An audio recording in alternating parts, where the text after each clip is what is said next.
Then the numbers appeared. Zero. $0. 0 cents. He stared at it, blinked, refreshed the page. Still zero. $280,000. Gone. Just gone. He sat in his chair, the one by the window, the one he'd sat in for 30 years reading the morning paper. But this wasn't morning. It was almost midnight, and the paper wasn't in his hands. His laptop was. The glow from the screen lit his face in pale blue. His hands were shaking, not from cold, from something worse. He tried to breathe, tried to remember the steps, tried to understand how he'd gotten here. But the thoughts wouldn't come in order. They came in flashes. The phone call, the voice, the instructions, the trust. And now, this. Somewhere in another room, his wife was sleeping. She didn't know. His children didn't know. No one knew. And in that moment, sitting in the dark, watching that zero burn into his eyes, he realized he had no idea how to tell them. This is the story of how a man lost everything. Not to a market crash, not to a bad investment, but to a voice on the phone. Let me take you back. Not to the beginning, not yet, but to the moment the ground first cracked beneath him. It started with an email, a simple email, the kind most people delete without thinking. It said he owed money, not a lot, a few $100s, for virus protection software he didn't remember buying. Now, a younger person might have ignored it, might have marked it as spam, might have Googled the company and found nothing. But he wasn't young. He was retired. He had time to worry. And that email, it worried him. So when the phone rang the next day, and a voice on the other end said they were following up on the invoice, he listened. The voice was calm, professional, polite. It didn't sound like a scam. It sounded like customer service. And when the voice asked him to verify his information, he didn't hesitate. He gave them his name, his address, his date of birth. He even let them walk him through a few steps on his computer. Nothing invasive, they said.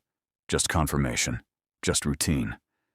And when they told him he needed to go to his bank to resolve the billing issue, he grabbed his jacket, got in his car, and drove. Here's the part no one warns you about. He wasn't confused. He wasn't careless. He was being careful. He thought he was solving a problem. He thought he was doing the right thing. That's what made it work. Not confusion. Trust. At the bank, he withdrew the money. $6,000. Cash. They told him where to deposit it. A machine. Somewhere outside the bank's system. Somewhere untraceable. He followed the instructions exactly. And when it was done, the voice thanked him. Told him the issue was resolved. Told him he was safe now. He went home. Made dinner. Slept. But the next morning, when he logged into his account, the $6,000 was gone. Not the fake invoice, not the software. His real money. Pulled straight out of his account. Gone. His stomach dropped. His hands went cold. And for the first time, he understood. He had been scammed. He sat at the kitchen table, stared at the wall, tried to figure out what to do next, who to call, what to say. And then, his phone rang, a different voice this time, calm, authoritative, official. The voice said they were with a federal cybercrime unit, said they had flagged suspicious activity on his account, said they were investigating the theft, and said they could help him get his money back. He felt his chest loosen, felt the panic ease, felt relief. Finally, someone was listening. Someone was helping. Someone knew what to do. He didn't realize it yet. But this was the trap.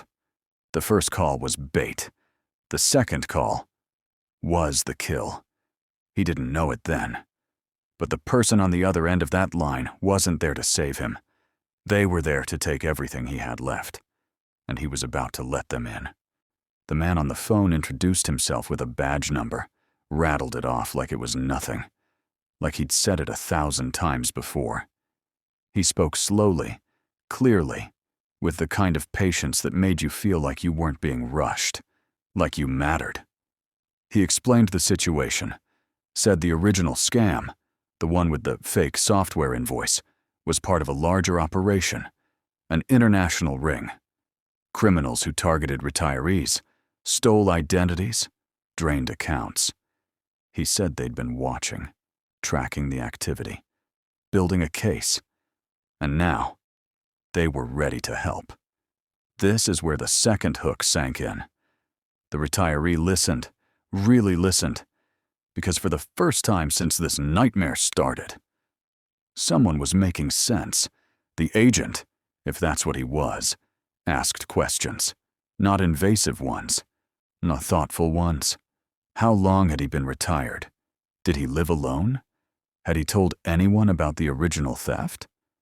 The retiree answered honestly, said he hadn't told his wife, hadn't told his kids, said he felt ashamed. And the voice on the phone, it softened. "That's completely understandable," the man said. "A lot of victims feel that way. But you're not alone in this. We're going to fix it." Those words, "We're going to fix it," they landed somewhere deep, somewhere tired, somewhere that had been holding its breath for days, and for the first time. He exhaled. Over the next few days, the calls continued. Same time each morning, same voice, same calm. The agent would check in, ask how he was sleeping, ask if anything suspicious had happened, ask if he felt safe. Going slowly, without realizing it, the retiree began to look forward to those calls. Here's the part that's hard to explain to someone who hasn't been through it. He wasn't stupid. He wasn't naive. He had raised a family, run a business, paid off a mortgage, saved for decades. But none of that protected him. Because this wasn't about intelligence. It was about isolation. He was alone with a secret. And this stranger, this voice, was the only one who knew. That created a bond, a false one. But it felt real. The agent began to share things, little things. Said he had a father around the same age. Said he understood how scary this must be. Said he'd seen cases like this before, and they almost always ended well. He even laughed sometimes, made small jokes, asked about the weather in Georgia. It didn't feel like a government call. It felt like a friend checking in. And that was the design. Because trust isn't built with facts. It's built with familiarity. The retiree started keeping notes, writing down what the agent told him. Dates, case numbers, instructions. He felt like he was part of something, like he was helping. Like together, they were going to catch the people who stole from him. The agent asked him not to discuss the case with anyone, not his wife, not his children, not even his bank. He said it was for security reasons. Said the criminals might have contacts inside financial institutions. Said any leak could compromise the investigation. And the retiree, he believed it. Why wouldn't he? The man had a badge number, a case number, a calm, steady voice that never wavered. He didn't sound like a criminal. He sounded like help. But here's the red flag no one talks about. The agent never once suggested he call the police, never gave a callback number, never sent an official email or letter, never offered to meet in person. Everything stayed on the phone. Everything stayed between them. And every time the retiree asked a question, a real question, the agent had an answer. Smooth, fast, confident, too confident. But when you're scared, when you're ashamed, when you're desperate for a way out, you don't notice the seams. You just want the story to make sense. And this one did. By the end of the first week, the retiree trusted this man more than he trusted himself. He followed every instruction, answered every question, and opened every door.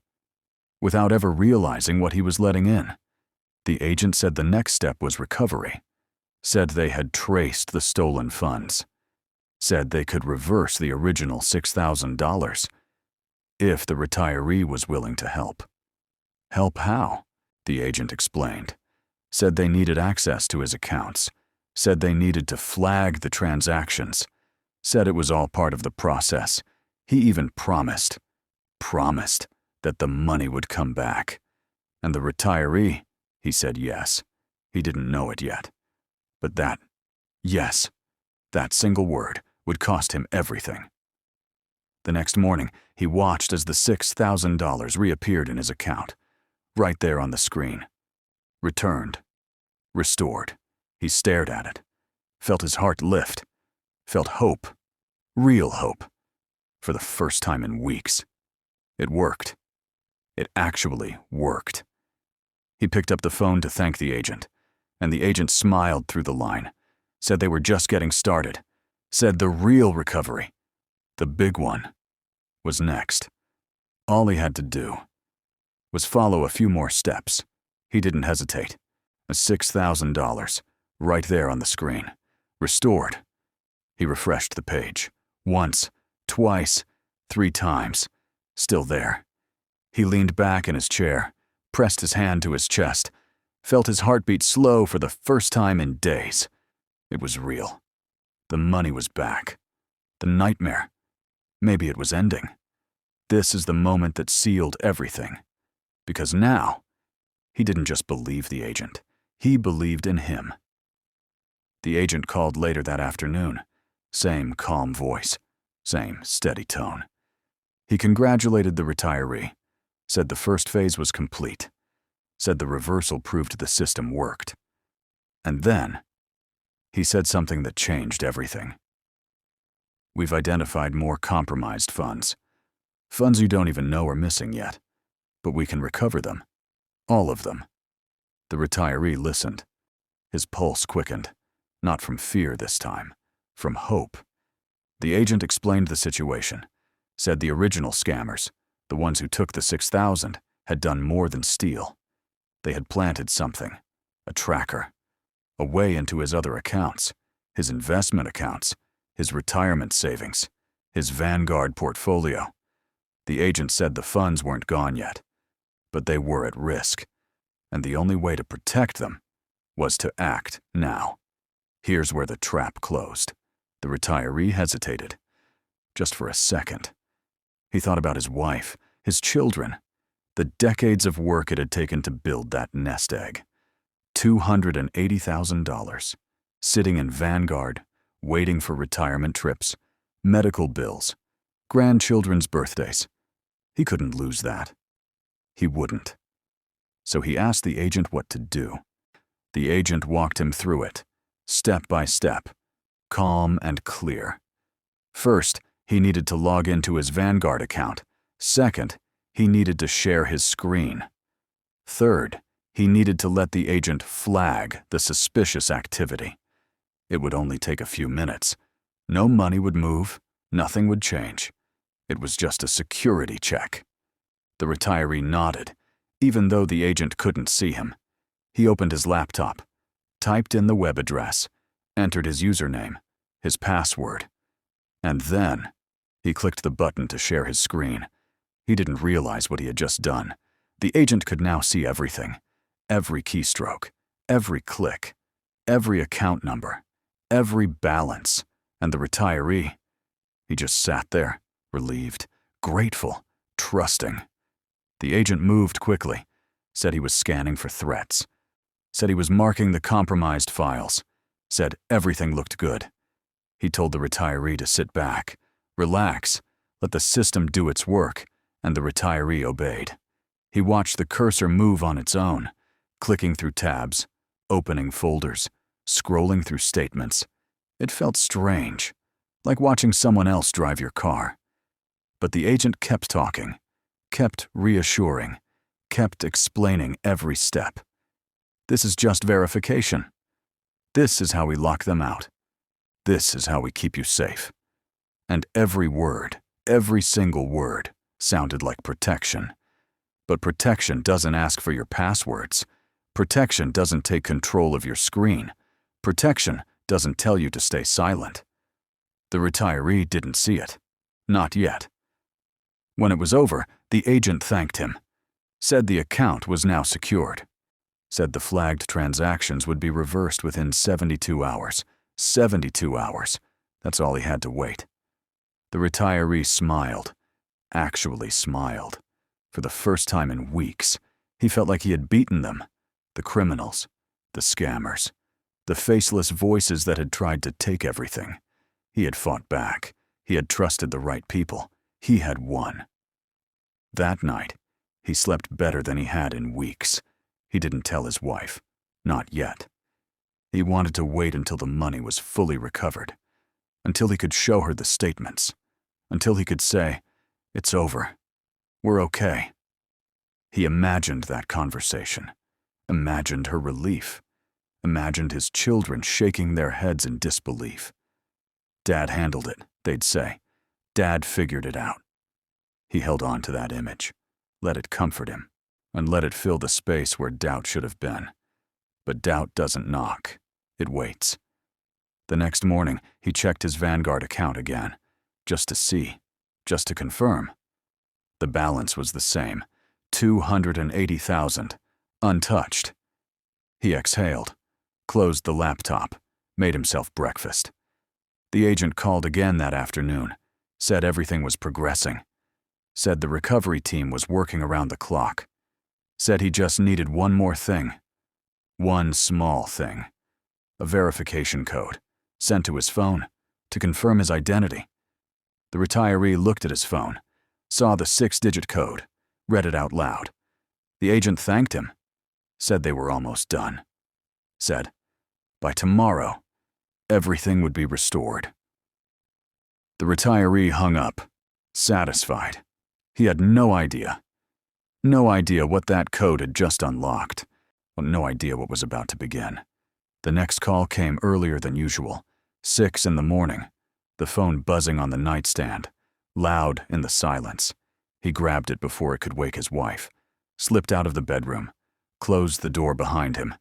The agent's voice was different this time, tighter, faster. "We have a problem." The retiree's stomach dropped. The agent explained. Said the criminals had detected the security flags. Said they were trying to move the money, now. Said there was only a small window to stop them, hours, maybe less. The retiree felt his throat tighten, felt the walls close in. "What do I do?" he asked. The agent paused, just long enough to make the silence heavy. Then he said, "We need to move the funds first." This is where everything accelerated. The agent explained the plan. Said the safest option was to transfer the money out of Vanguard, temporarily, into a secure government-monitored account. Once the threat was neutralized, the funds would be returned. Every cent. Guaranteed. The retiree hesitated. $280,000. His entire retirement. Move it? Now? The agent sensed the doubt, and his voice softened. "I know this is difficult. I know it feels like a lot. But if we don't act, they will drain everything. And this time, there won't be anything left to recover." The retiree closed his eyes. He thought about the 6,000. Thought about how it had come back. Thought about how the agent had kept every promise so far. Maybe this was just the next step. Maybe this was how it worked. Or maybe he just needed to trust the process. So he did. He sat down at the computer, opened the Vanguard website, logged in. The agent stayed on the line, guiding him, reassuring him, step by step, click by click. The transfer request appeared on the screen. A routing number, an account number, a destination he didn't recognize. His finger hovered over the button. "It's secure," the agent said. "Federally insured. I've done this 100 times. You're doing the right thing." He clicked. The screen changed. A confirmation message appeared. "Transfer pending." He stared at it, felt something twist in his chest. But the agent was already talking, already congratulating him, already telling him the hard part was over. "Now we wait," the agent said. 48 hours. Maybe less. And you'll have everything back. Safe and sound. The retiree nodded. Said nothing. He hung up the phone, sat in the silence, and tried to convince himself he hadn't just made a terrible mistake. But the calls didn't stop. That afternoon, another call. That evening, another. The next morning, 2 more. Each one more urgent than the last. The agent said there were complications, and said the criminals were fighting back, said the recovery was taking longer than expected. And then, he asked for more, another account, a savings account, one the retiree had almost forgotten about. $18,000, emergency funds, rainy day money. The agent said it was compromised too, said they needed to move it before it was too late. The retiree felt the weight pressing down, felt the air thinning, but he had already come this far, already trusted this man, already sent the big money. What was 18,000 more? He transferred it. And still, the calls kept coming. The agent's tone shifted again. More serious now, more commanding. He stopped asking. He started telling. Yeah, you need to stay off the phone. Don't call your bank. Don't talk to your family. Any interference could destroy the case. The retiree obeyed. He stopped answering calls from numbers he didn't recognize. He avoided his wife's questions. He made excuses to stay home. He told himself it was temporary, told himself it would be over soon, told himself he was protecting everyone by keeping them out. But isolation doesn't protect, it traps. The agent called again, late at night this time. His voice was cold, clipped. He said the case was in jeopardy, said someone had flagged the transfers, said the retiree might be investigated for money laundering. The retiree's blood went cold. I didn't do anything wrong, he whispered. I know, the agent said, but they don't. And if this gets out, if your family finds out, it won't look good. The retiree felt the walls closing in, felt the fear wrap around his chest. He wasn't just scared anymore. He was ashamed, confused, alone, and the only person who understood was the man on the phone, the same man who had put him there. There's one more step, the agent said. One final transfer, and then it's over. For good.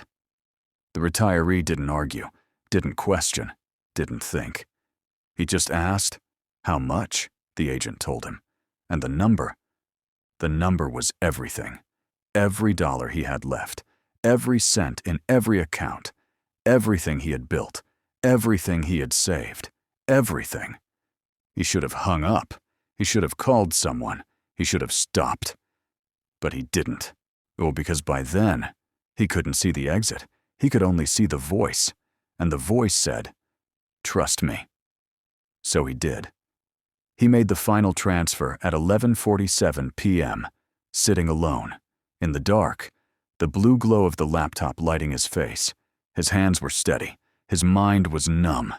He had stopped thinking hours ago. He just followed the steps, clicked the buttons, watched the numbers disappear. When it was done, he sat there, staring at the screen. The balance read 0. Not low, not reduced. 0. He closed the laptop, set it on the table, walked to the kitchen, poured a glass of water, drank it slowly. And then, he waited. The agent had said he would call back, said it would only be a few hours, said by morning, everything would be restored. So he waited. He sat in the chair by the window, watched the streetlights flicker, watched the hours crawl by. Midnight, 1 a.m., 2, 3. No call. He checked his phone, made sure the ringer was on, made sure he hadn't missed anything. Nothing. By 5 in the morning, the first crack appeared, a small voice in the back of his mind, a whisper he had been ignoring for days. Something is wrong. He pushed it down, told himself to be patient, told himself these things take time. But the whisper wouldn't stop. By noon, the whisper became a scream. He called the number, the one the agent always called from. It rang once, twice, 3 times. Then, a tone. The number you were trying to reach is no longer in service. He stared at the phone, dialed again. Same message. Again. Same message. Again. Again. Again. Nothing. The number was dead. He sat down. Slowly, like his legs had forgotten how to hold him. His chest felt tight. His vision blurred. His hands were shaking again. This is the moment it hit him, not all at once, not like a wave, more like a crack in a dam. Slow at first, then faster. Then, everything. He opened the laptop, logged into Vanguard. 0. Logged into his savings account. 0. Checked his checking account. Almost 0.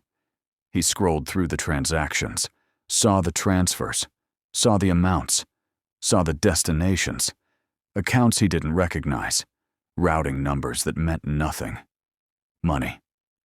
Gone. He tried to call Vanguard, sat on hold for 40 minutes. Finally got a representative. He explained the situation, tried to stay calm, tried to make sense. But his voice kept breaking. His words kept stumbling. The representative listened, asked questions, pulled up his account. And then, silence. A long silence. "Sir?" the representative said. "These transactions were made using your login credentials, your username, your password, your verification codes." The retiree's throat closed. "I didn't authorize them," he said. "Someone was controlling my computer. Someone tricked me. Please, please, you have to help me." Another pause. "I'm sorry, sir. But because the transactions were initiated with your credentials, there's nothing we can do." Nothing. The word echoed, bounced around his skull, settled into his bones. Nothing. He hung up, sat in the silence. And then, he tried everything. He called his bank. They said the same thing. He called the police. They took a report, said they would investigate, said not to get his hopes up. He searched online for the badge number, the case number, the agent's name. Nothing. None of it existed. He searched for the phone number, found it linked to a burner service, untraceable, disposable, gone. He searched for the government agency, the one the agent claimed to work for. It didn't exist. There was no federal cybercrime recovery unit, no case file, no investigation. There was nothing. There had never been anything. Just a voice, a calm, patient, lying voice, and a man desperate enough to believe it. He sat at the kitchen table, stared at the wall. $280,000, $18,000 more, $6,000 before that. Everything. Gone. His retirement, his safety net, his future. Gone. And now he had to tell his wife. He looked at the clock. She would be home soon. He tried to imagine the words, tried to imagine her face, tried to imagine explaining how he had let this happen. But every time he opened his mouth, nothing came out. How do you explain something you don't understand yourself? He had done everything right, followed every instruction, trusted every voice. And still, he lost. Not because he was foolish, not because he was careless, but because someone out there, someone without a face, had learned exactly how to break him. And they had. He sat in that chair for a long time, waiting, not for a call, not for a miracle, just waiting, because he didn't know what else to do. When he finally heard the front door open, when he heard his wife's footsteps in the hallway, when she called his name, he didn't answer. He just sat there, in the silence, trying to find the words. But some words don't come easy, and some truths, they break you just to speak them. He told her that night, sitting at the kitchen table, the same table where they had shared 30 years of meals, 30 years of conversations, 30 years of life. She didn't yell, didn't scream, didn't storm out. She just sat there, quiet, still. And somehow, that was worse. He watched her face change, watched the confusion settle in, watched the disbelief flicker, watched something behind her eyes break. She asked him to explain, so he did. He told her everything. The email, the first call, the $6,000, the agent, the trust, the transfers, the silence. He told her about the badge number that didn't exist, the case file that was never real, the voice that had promised everything and delivered nothing. When he finished, she didn't speak. She just reached across the table, took his hand, and held it. That was the moment he finally broke. Not when the money disappeared, not when the call stopped, not when Vanguard said they couldn't help, but here, now. Looking at his wife, the weight of what he had lost, reflected in her eyes. He cried. For the first time in years, he cried. And she held his hand and said nothing. Because there was nothing to say. The days that followed were slow. He filed a report with the local police. They listened, took notes, said they would look into it. He filed a complaint with the Consumer Financial Protection Bureau, filled out forms, submitted documents, waited. He contacted every agency he could find, the FBI, the FTC, the state's Division of Aging Services. Everyone listened. Everyone sympathized. No one could help. The money was gone. Moved through accounts, laundered through systems, scattered across borders, untraceable, unrecoverable, gone. Vanguard sent a letter. It said they took security seriously. It said they invested in state-of-the-art protections. Said they offered education to help investors protect themselves. It didn't say sorry. It didn't offer solutions. It didn't give him back a single dollar. Because technically, he had authorized the transfers, his credentials, his codes, his clicks. The system worked exactly as designed. It just wasn't designed to protect him from himself. The state opened an investigation. Georgia's Division of Aging Services sent Vanguard a letter. Said they were looking into the case. Potential elder exploitation. It was something. A small acknowledgement that what happened wasn't just carelessness, wasn't just bad luck, was a crime. But even that, even the investigation, couldn't undo what had been done. Couldn't give him back the retirement he had earned. Couldn't erase the shame he felt every morning. Couldn't restore the trust he had lost. In the world, in strangers, in himself. He thought about that a lot. The trust. He had spent his whole life trusting people, trusting systems, trusting that if you worked hard, if you saved, if you played by the rules, you would be okay. And he had been okay, for decades. But it only took one phone call, one voice, one moment of fear, to undo all of it. That's what haunted him most. Not the money, not the embarrassment, not even the silence from the institutions that were supposed to protect him. It was the realization that he had been so easy to break, that somewhere out there, a stranger had studied people like him, had learned what to say, how to say it, when to push, when to pause. Had turned trust into a weapon and used it without mercy. He wasn't the only one. He learned that later, read the statistics, saw the numbers.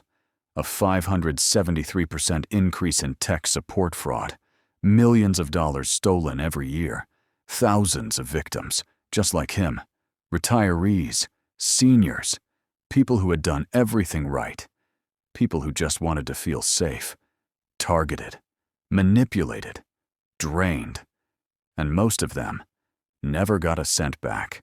He told his children eventually. It was harder than telling his wife, harder than filing the reports, harder than anything he had ever done. He sat them down, looked them in the eyes, and admitted that their father had been fooled. They didn't judge him, didn't blame him, didn't say the things he had been saying to himself for weeks. They just listened. And when he was done, they said they loved him. That was enough. It had to be. Months passed. The investigation went quiet. The agency stopped calling. The money never came back. He adjusted, slowly, painfully. He learned to live smaller, to need less, to find peace in what remained instead of what was lost. But some nights, late at night, when the house was quiet, he would sit in that chair by the window, the same chair where it all began, and he would think about the voice, the calm, the patience, the lies wrapped in kindness. He would wonder where that person was now, wonder if they ever thought about him, wonder if they knew what they had really taken. Not just money, not just savings, not just numbers on a screen. They had taken something deeper, something harder to name. A piece of who he was, a piece of who he thought he would always be, the version of himself that trusted easily, that believed in people, that answered the phone without fear. That man was gone now, and in his place, someone quieter, someone more careful, someone who flinched at unknown numbers, someone who double-checked everything, someone who never quite felt safe. Not anymore. He survived, but he was never the same.